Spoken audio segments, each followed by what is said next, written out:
clastic sedimentary rocks.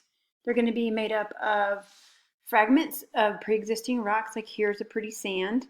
Those sand grains were in a rock somewhere as minerals, maybe in a granite. They weathered and eroded, broke down over time, and were deposited as the sand. Eventually that can be cemented, and then we have a sandstone. So we are weathering rocks, breaking rocks down into smaller pieces, maybe off the bedrock. Erosion is the movement of that material. So here on the diagram, weathering would be like a rock falling off the cliff. And erosion, wind, water, ice is going to carry it by gravity downhill, transporting it into till it deposits, and that's deposition. So deposition is going to occur when the wind, the water, the ice, whatever the medium is, stops moving that material. It's going to then settle out of suspension or just stop moving. That's deposition.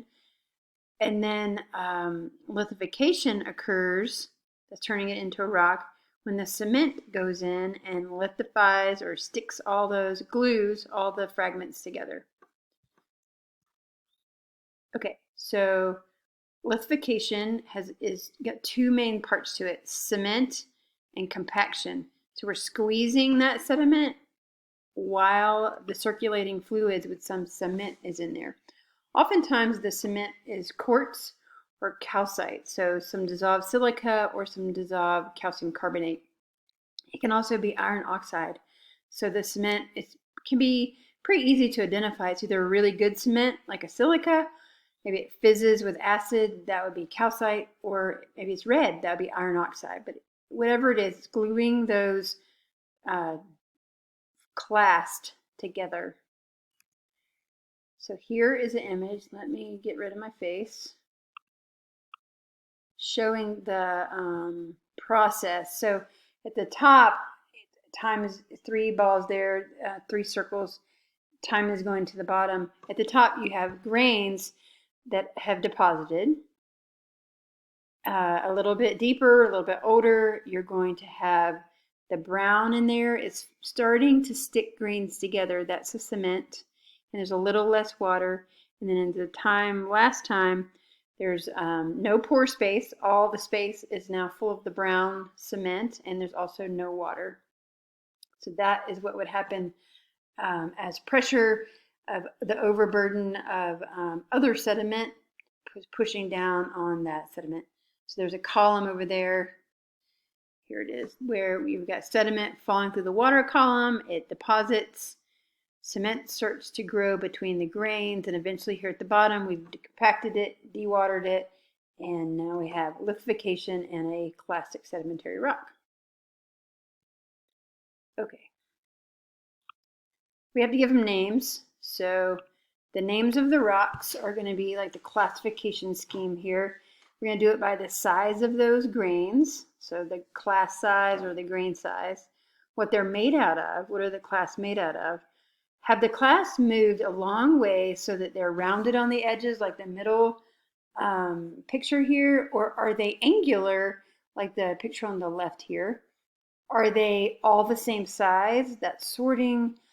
Is the sediment mature, meaning is it now all the same thing? Like, is it all quartz or all the same gravel size? So the sorting matters. And then what's the cement made out of? Is it that iron oxide, or is it calcite, or is it a silica that has glued the grains together? So all those kind of go in together to identify a clastic sedimentary rock. So grain size, we look at the diameter of the grains. We talk about them being coarse to fine. It's like a coarse grain sedimentary rock or a fine grain sedimentary rock.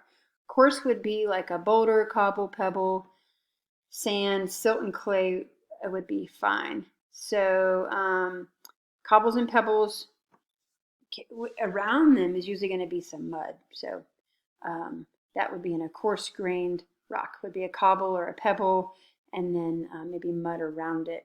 Mud and silt are definitely fine grained sediments.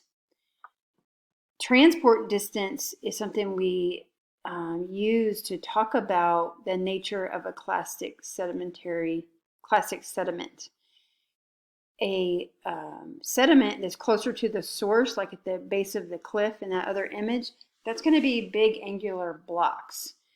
And it's going to be a mixture of different minerals, different angularity of rocks, different grain sizes near the source.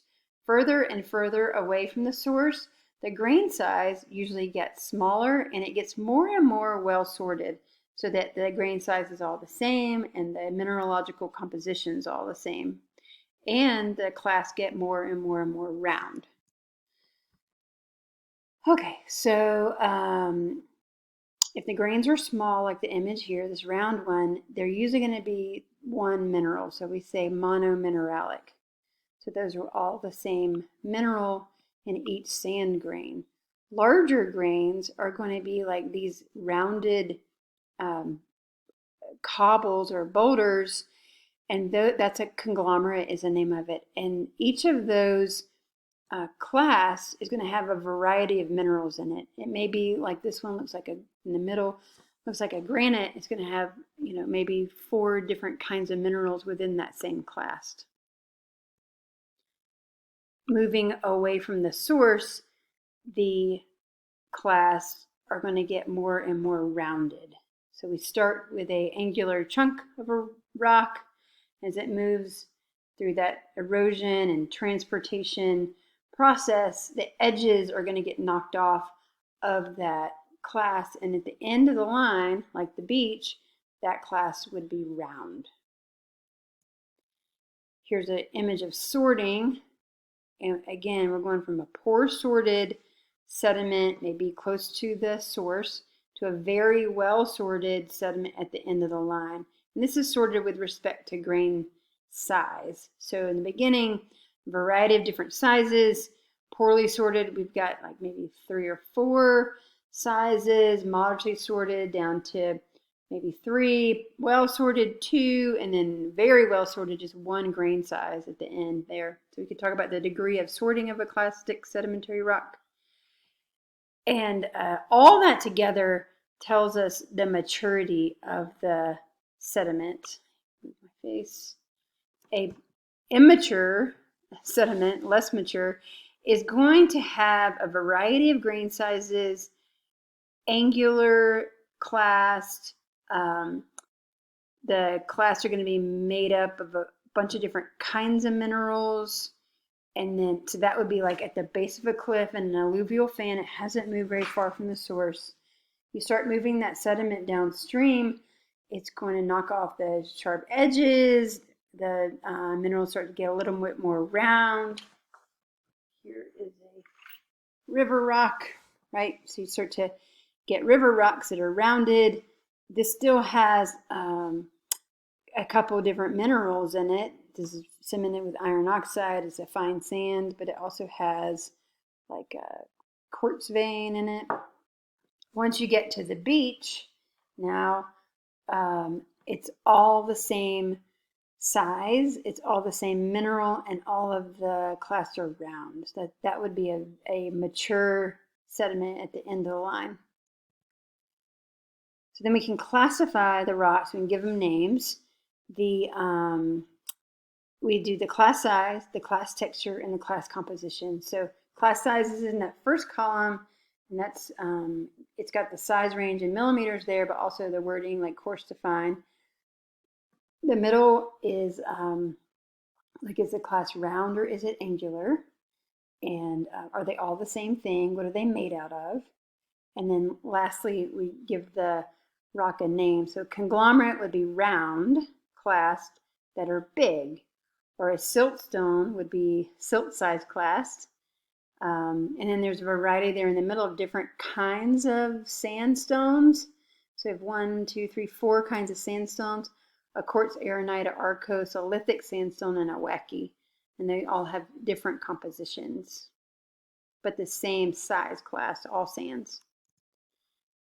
All right, so breccia from that classification is going to be have big clast, big gravel or bigger size clast, and they're angular, sharp edges. They haven't moved very far from the source, if at all. An example here they've used is a talus slope, and this talus is just pieces that have fallen right off the cliff and landed at the base of the cliff. So example here's talus. Conglomerate would be like a breccia, same size, big, but it's moved downstream. So this would be a class that would be in a conglomerate. It's rounded river rock. So it would be, the flowing water has knocked off the sharp edges, like a river gravels. An arkose is a sandstone that has a lot of feldspar in it. So feldspars are not super stable at the Earth's surface. They weather in the clays pretty readily. So if you find a sandstone with feldspar in it, it probably hasn't moved very far.